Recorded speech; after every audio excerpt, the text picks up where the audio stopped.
بسم اللہ الرحمن الرحیم۔ السلام علیکم۔ حضرت بہلول رحمۃ اللہ تعالیٰ علیہ فرماتے ہیں کہ میں ایک مرتبہ بصرہ کی ایک سڑک پر جا رہا تھا۔ راستے میں چند لڑکے اخروٹ اور بادام سے کھیل رہے تھے اور ایک لڑکا ان کے قریب کھڑا رو رہا تھا۔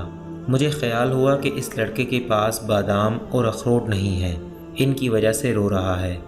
میں نے اس کو کہا، بیٹا تجھے میں اخروٹ اور بادام خرید دوں گا، تو بھی ان سے کھیلنا۔ اس نے میری طرف نگاہ اٹھا کر کہا، ارے بے وقوف، کیا ہم کھیل کے واسطے پیدا ہوئے ہیں؟ میں نے پوچھا، پھر کس کام کے واسطے؟ کہنے لگا، علم حاصل کرنے کے واسطے اور عبادت کرنے کے واسطے۔ میں نے کہا، اللہ پاک آپ کی عمر میں برکت کرے، تو نے یہ بات کہاں سے معلوم کی؟ کہنے لگا، حق تعالی شانہ کا ارشاد ہے، کیا تمہارا یہ گمان ہے کہ ہم نے تم کو یوں ہی بیکار پیدا کیا ہے اور ہمارے پاس نہیں لوٹائے جاؤ گے؟ میں نے کہا، بیٹا تو بڑا حکیم معلوم ہوتا ہے، مجھے کچھ نصیحت کر۔ اس نے 4 شعر پڑھے جن کا ترجمہ یہ ہے، میں دیکھ رہا ہوں کہ دنیا ہر وقت چلا جاؤ میں ہے، یعنی آج یہ گیا کل وہ گیا۔ دنیا ہر وقت چلنے کے لیے دامن اٹھائے قدم اور پنڈلی پر دوڑنے کے لیے تیار رہتی ہے، بس نہ تو دنیا کسی زندہ کے لیے باقی رہتی ہے، نہ کوئی زندہ دنیا کے لیے باقی رہتا ہے۔ ایسا معلوم ہوتا ہے کہ موت اور حوادث 2 گھوڑے ہیں جو تیزی سے آدمی کی طرف دوڑے چلے آ رہے ہیں۔ بس او بے وقوف جو دنیا کے ساتھ دھوکے میں پڑا ہوا ہے، ذرا غور کر اور دنیا سے اپنے لیے آخرت میں کام آنے والی اعتماد کی چیز لے لے۔ یہ شعر پڑھ کر اس لڑکے نے آسمان کی طرف منہ کیا اور دونوں ہاتھ اٹھائے، اور آنسو کی لڑی اس کے رخساروں پر جاری تھی، اور یہ 2 شعر پڑھے جن کا ترجمہ یہ ہے، اے وہ پاک ذات کہ اسی کی طرف عاجزی کی جاتی ہے اور اسی پر اعتماد کیا جاتا ہے، اے وہ پاک ذات کہ جب اس سے کوئی امید باندھ لے تو وہ نامراد نہیں ہو سکتا، اس کی امید ضرور پوری ہوتی ہے۔ یہ شعر پڑھ کر وہ بے ہوش ہو کر گر گیا۔ میں نے جلدی سے اس کا سر اٹھا کر اپنی گود میں رکھ لیا اور اپنی آستین سے اس کے منہ پر جو مٹی وغیرہ لگ گئی تھی پونچھنے لگا۔ جب اس کو ہوش آیا تو میں نے کہا، ابھی سے تمہیں اتنا خوف کیوں ہو گیا؟ ابھی تو تم بچے ہو، ابھی تمہارے نامہ اعمال میں کوئی گناہ بھی نہ لکھا جائے گا۔ کہنے لگا، بہلول ہٹ جاؤ، میں نے اپنی والدہ کو ہمیشہ دیکھا ہے، جب وہ آگ جلانا شروع کرتی ہے تو پہلے چھوٹی چھوٹی لکڑیاں ہی چولہے میں رکھتی ہے، اس کے بعد بڑی لکڑیاں رکھتی ہیں۔ مجھے یہ ڈر ہے کہ کہیں جہنم کی آگ میں چھوٹی لکڑیوں کی جگہ میں نہ رکھ دیا جاؤں۔ میں نے کہا، صاحبزادے بڑے حکیم معلوم ہوتے ہو، مجھے کوئی مختصر سی نصیحت کرو۔ اس نے اس پر 14 اشعار پڑھے جن کا ترجمہ یہ ہے، میں غفلت میں پڑا رہا اور موت کو ہانکنے والا میرے پیچھے پیچھے موت کو ہانکے چلا آ رہا ہے۔ اگر میں آج نہ گیا تو کل ضرور چلا جاؤں گا۔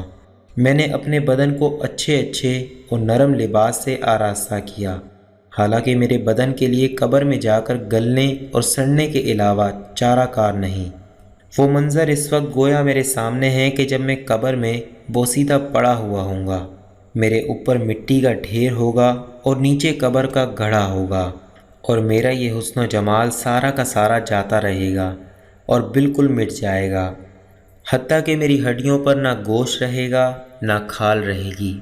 میں دیکھ رہا ہوں کہ عمر تو ختم ہوتی جا رہی ہے اور آرزوئیں ہیں کہ پوری نہیں ہوتی، اور بڑا طویل سفر سامنے ہے اور توشہ ذرا سا بھی ساتھ نہیں، اور میں نے کھلم کھلا گناہوں کے ساتھ اپنے نگہبان اور محافظ کا مقابلہ کیا اور بڑی بری حرکتیں کی ہیں جو اب واپس بھی نہیں ہو سکتی، یعنی جو گناہ کر چکا ہوں وہ بغیر کیا نہیں ہو سکتا، اور میں نے لوگوں سے چھپانے کے لیے پردے ڈالے کہ میرا عیب کسی پر ظاہر نہ ہو، لیکن میرے جتنے مخفی گناہ ہیں وہ کل کو اس مالک کے سامنے ظاہر ہوں گے، اس کی پیشی میں پیش ہوں گے۔ اس میں شک نہیں کہ مجھے اس کا خوف ضرور تھا، لیکن میں اس کے غایت حلم پر بھروسہ کرتا رہا، جس کی وجہ سے جرأت ہوتی رہی، اور اس پر اعتماد کرتا رہا کہ وہ بڑا غفور ہے، اس کے سوا کون معافی دے سکتا ہے۔ بے شک تمام تعریفیں اسی پاک ذات کے لیے ہیں۔ اگر موت کے اور مرنے کے بعد گلنے اور سڑنے کے سوا کوئی دوسری آفت نہ بھی ہوتی اور میرے رب کی طرف سے جنت کا وعدہ اور دوزخ کی دھمکی نہ بھی ہوتی، تب بھی مرنے اور سڑنے ہی میں اس بات پر کافی تنبیہ موجود تھی کہ لہو و لعاب سے احتراز کیا جاتا۔ لیکن کیا کریں کہ ہماری عقل سائل ہو گئی، کسی بات سے عبرت حاصل نہیں ہوتی۔ بس اب اس کے سوا کوئی چارہ نہیں کہ کاش گناہوں کو بخشنے والا میری مغفرت کر دے۔